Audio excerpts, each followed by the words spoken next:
সাগৰ সংগম কত না সাঁতুৰিল তথাপিতো হোৱা নাই ক্লান্ত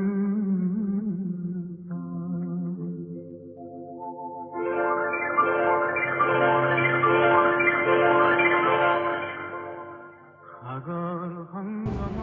বিংশ শতিকাত ভুমুকি মাৰিছিলা আই অসমেৰ কলাত শদিয়া বুলুংগাঁও ৰাংঢালীৰ হতে উমলিছিলা শৈশৱতে ধেমালিতে কটাইছিলা জীৱন যাযাবৰী অসমীয়াৰ হিয়াৰ আমঠু হৈ জীৱন্ত কিংবদন্তী লুইতৰ লহৰে লহৰে কুল ঢালি ঢালি গংগা খাবতী ভলগা ৰূপ চোৱা তুমিয়ে অসমীয়াৰ ধমনী লুইতৰ পাৰ জিলিকোৱা তৰিত বিজুলী বিশ্ব দৰবাৰত অসমীয়া সত্তাৰ লাই খুঁটা পুতি উদাত্ত কণ্ঠে চিঞৰিছিলা বিশ্ব প্ৰেম বিনন্দীয়া বুলি অনুভৱ কৰিবলৈ শিকাইছিলা অসমীয়াক বিশ্বায়নৰ দুৱাৰ কৰি এই জাতিৰ স্পন্দন একবিংশ শতিকাৰ প্ৰাক্ষণক যাচিছো স্নেহৰ অঞ্জলি আজি মোৰ দেশত অচিন পাতকীৰ দগ্ধ কৰি তুমি অবিহনে যে ৰাখিব নোৱাৰো ছবি বিচাৰি পোৱা নাই মাৰ্ক টুৱেইনৰ সমাধি পেহেলগামত বহি আছো চকু পানী জয় বাংলাত শগুন জাকৰ এৰি হয়তো ব্ৰিটিছ নাজাগিছে মৰাহৰ মাংস টানি টানি তোমাৰ প্ৰতিটোপাল তেজত উঠলি উঠিছিল মনৰ প্ৰশান্ত সাগৰৰ বক্ষত জোৱাৰৰে নাই আজি অন্ত অজস্ৰ লহৰে নৱ নৱ গতিৰে আনি দিয়ে আশায় ফুৰন্ত সাগৰ সংগম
মানুহে মানুহক কিনিব খুজি